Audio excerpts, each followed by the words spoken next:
ver blocos do tamanho desses para a pirâmide. Mas como é que esses povos antigos transportavam essas pedras enormes? Durante 3.000 anos, ninguém fez esta pergunta, porque os antigos egípcios estavam alegremente rolando esses blocos por aí. Todo mundo sabia como era feito. Mas eles se foram e os cristãos vieram. E achavam que as pedras antigas tinham sido movidas pelo poder de Deus.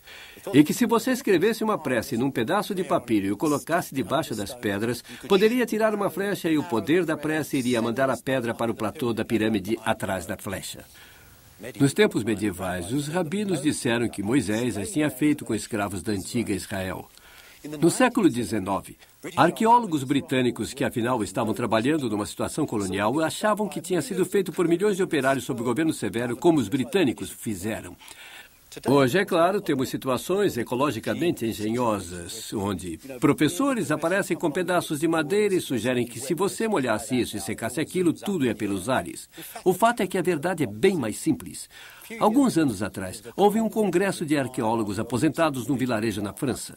E esses senhores idosos, sem muito esforço físico, empurraram enormes blocos de pedra pela rua principal num teste, usando lama e água. Os blocos se moviam como se estivessem sobre o gelo. Quando dava certo, e essas pessoas eram muito habilidosas, eram os caras que tinham acabado de fazer a Grande Pirâmide. Era uma tecnologia muito simples, de organização muito complexa. O reverso, o absoluto reverso do mundo moderno. Por isso achamos tão misterioso.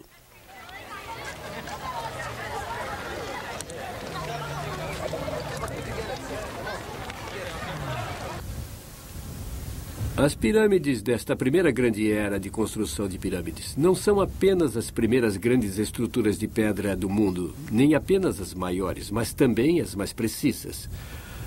As pirâmides egípcias são muito mais do que uma nação jogando blocos de pedra. São precisamente feitas nos pontos da bússola. Seus cantos são ângulos retos quase perfeitos, e o comprimento de seus lados é virtualmente o mesmo.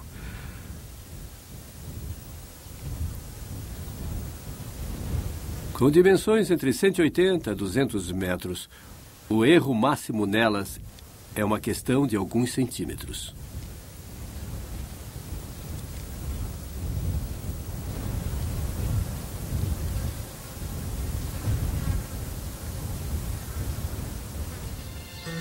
Para eras futuras, esta geometria mágica, esta precisão extraordinária era sobrenatural. Escritores medievais árabes diziam que as pirâmides tinham sido construídas para medir o tempo, o próprio tempo. Eles escreveram Tem medo das pirâmides. Eminentes matemáticos e astrônomos europeus procuraram ligações entre a Grande Pirâmide e a ordem universal. Teorias assim eram baseadas nas câmaras internas da Grande Pirâmide, cujos corredores e câmaras foram feitos com precisão mortal. Havia 3 câmaras funerárias. A primeira foi cortada na rocha debaixo do centro da pirâmide do modo tradicional.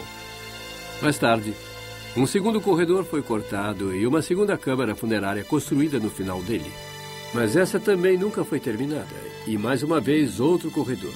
A enorme galeria especial, uma maravilha por si só, foi estendida até o alto coração da pirâmide e uma terceira câmara funerária colocada no final.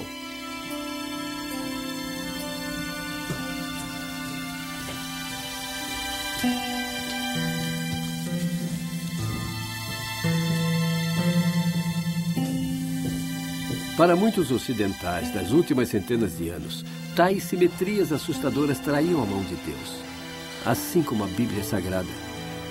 Se fosse assim, as medidas dessas pedras antigas continham a história do futuro delas, assim como o livro das Revelações. Contando os anos pela história da criação da Bíblia, eles mediram os corredores. Pela era de Adão e dos patriarcas, pelos profetas e reis, a vida de Jesus, o arco no portal da câmara funerária mais alta, que eles dizem marcava o ano de 1914. O mesmo ano que, de acordo com os ocidentais dos anos 20, tinha visto o começo da maior calamidade que o mundo havia visto. De repente, então, o futuro estava ali, na grande câmara funerária dos reis Quéops. Pode imaginar? Esses místicos modernos, os segredos da história, o futuro de seu regente, lentamente se aproximam do fim do mundo. Em 1928... Loucura, não funciona, mas de um modo estranho.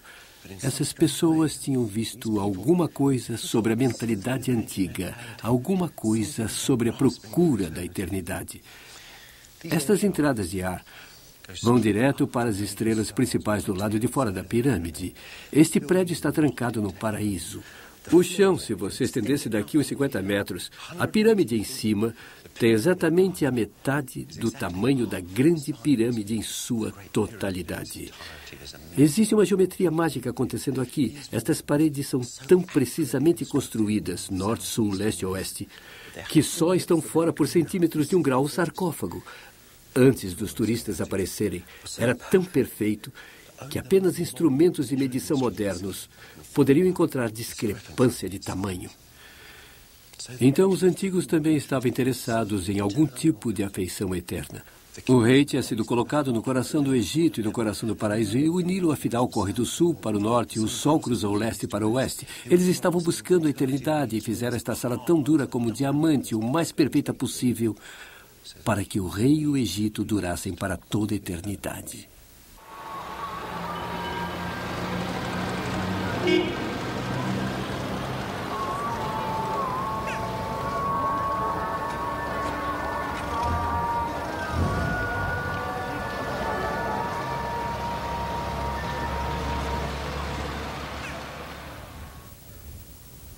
Depois dos egípcios, vieram os gregos e romanos, que disseram que a própria geometria tinha vindo do Egito e fizeram uma lista das 7 maravilhas. Depois vieram os cristãos, que evitavam coisas pagãs. As pirâmides nem são mencionadas na Bíblia. Para eles, todas as verdadeiras maravilhas foram os feitos de Deus. Por um tempo, as 7 maravilhas antigas pareciam ter desaparecido, mas essas incríveis pedras no deserto perduraram. E peregrinos ainda atravessam as areias para vê-las.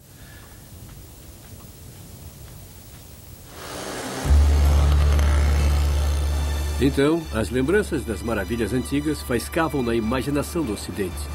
E aí, as antigas listas foram redescobertas, impressas, publicadas, lidas de novo, e muito longe na Roma cristã, os fantasmas das maravilhas se levantaram.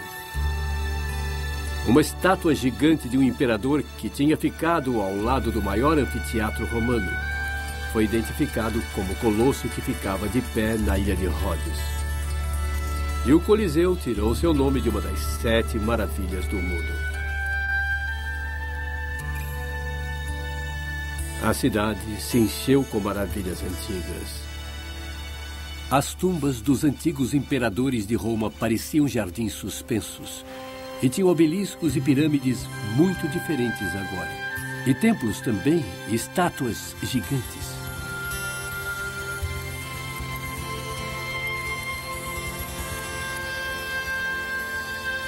Agora Roma, e não a Babilônia, estava cheia de estrelas e zodíacos.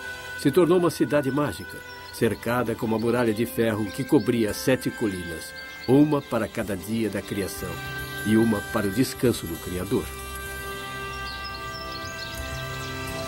E havia 365 praças em Roma, 365 ruas, 365 palácios para os papas, e cada palácio tinha 365 degraus, e cada degrau estava coberto com pão bastante para alimentar o mundo. Era o sonho das pessoas pobres, imaginando um passado lendário, um passado de riqueza e maravilha sem fim. Lentamente, os antigos fantasmas das maravilhas encontraram de novo um lugar na imaginação e na ambição da humanidade. E foi aí que uma das melhores imagens das 7 maravilhas foi criada. Naquele momento mágico, onde o estudo científico tinha